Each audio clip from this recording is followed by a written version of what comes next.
ಪೀಳಿಗೆಗೆ ರಾಯಣ್ಣನ ಶೌರ್ಯ, ತ್ಯಾಗ ಹಾಗೂ ಸಾಹಸಗಳನ್ನು ಪರಿಚಯಿಸುವ ಉದ್ದೇಶದಿಂದ ಉತ್ಸವವನ್ನು ಆಯೋಜಿಸಲಾಗ್ತಾ ಇದೆ ಅಂತ ಶಾಸಕ ಮಹಂತೇಶ್ ಕೌಜಲಗಿ ಹೇಳಿದರು.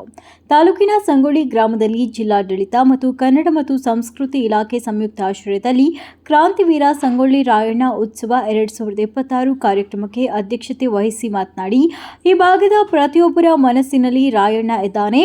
ಉತ್ಸವದ ಜೊತೆಗೆ ಪ್ರದೇಶದಲ್ಲಿ ಅಭಿವೃದ್ಧಿ ಕಾರ್ಯಗಳು ನಡೀತಾ ಇದೆ. ಸೈನಿಕ ಶಾಲೆ, ರಾಕ್ ಗಾರ್ಡನ್ ಮುಂತಾದ ಯೋಜನೆಗಳು ರಾಯಣ್ಣ ಇತಿಹಾಸವನ್ನು ಪರಿಚಯಿಸುತ್ತದೆ ಅಂತ ಹೇಳಿದರು. ಜಿಲ್ಲಾ ಪಂಚಾಯಿತಿ ಸಿಇಒ ರಾಹುಲ ಶಿಂದೆ ಕಾರ್ಯಕ್ರಮ ಉದ್ಘಾಟಿಸಿ, ಸ್ವಾತಂತ್ರ್ಯ ಹೋರಾಟದಲ್ಲಿ ಸಂಗೊಳ್ಳಿ ರಾಯಣ್ಣ ಪ್ರಮುಖ ನಾಯಕರಾಗಿದ್ದರು. ಅವರ ಆದರ್ಶಗಳನ್ನು ಯುವಕರಲ್ಲಿ ಬೆಳೆಸಬೇಕು ಅಂತ ಹೇಳಿದರು.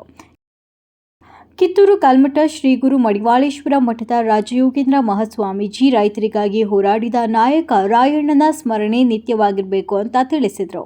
ಕಿತ್ತೂರು ಚೆನ್ನಮ್ಮ ಸಮಾಧಿಯನ್ನು ರಾಷ್ಟ್ರೀಯ ಸ್ಮಾರಕವಾಗಿ ಘೋಷಿಸಬೇಕು ಅಂತ ಆಗ್ರಹಿಸಿದರು. ಕಿತ್ತೂರು ಶಾಸಕ ಬಾಬಾ ಸಾಹೇಬ್ ಪಾಟೀಲ ಮಾತನಾಡಿ, ಉತ್ಸವವನ್ನು ಜಾತ್ರೆಯಂತೆ ಮಾಡಲು ಬದಲು ಮೌಲ್ಯ ಬೋಧನೆಯಂತಾಗಬೇಕು. ರಾಯಣ್ಣ ಮತ್ತು ಚೆನ್ನಮ್ಮನ ಶೌರ್ಯವನ್ನು ಮನೆಗಳಿಗೆ ಪರಿಚಯಿಸಬೇಕು ಅಂತ ಸಲಹೆ ನೀಡಿದರು. ಸಂಗೊಳ್ಳಿ ಹಿರೇಮಠದ ಗುರುಲಿಂಗ ಶಿವಾಚಾರ್ಯ ಸ್ವಾಮೀಜಿ ಸಾನ್ನಿಧ್ಯ ವಹಿಸಿ ಆಶೀರ್ವಚನ ನೀಡಿದರು. ಯುವ ಪೀಳಿಗೆ ಹಿರಿಯರಿಗೆ ಗೌರವ ನೀಡಬೇಕು ಮತ್ತು ಸಂಗೊಳ್ಳಿ ಬೈಲಹೊಂಗಲ ಸೇತುವೆ ಉದ್ಘಾಟನೆಗೆ ಮುಖ್ಯಮಂತ್ರಿ ಬರಲು ಶಾಸಕರು ಆಹ್ವಾನಿಸಬೇಕು ಅಂತ ಅಭಿಪ್ರಾಯಪಟ್ಟರು.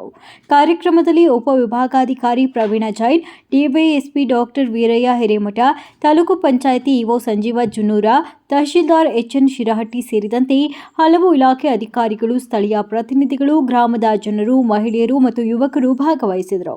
ತಹಶೀಲ್ದಾರ್ ಶಿರಹಟ್ಟಿ ಸ್ವಾಗತಿಸಿದರು. ಕಾರ್ಯಕ್ರಮವನ್ನು ಸಂಗಮೇಶ್ವರ ಕುಲಕರ್ಣಿ ಮತ್ತು ಶ್ರುತಿ ಜಾಧವ ನಿರೂಪಿಸಿದರು.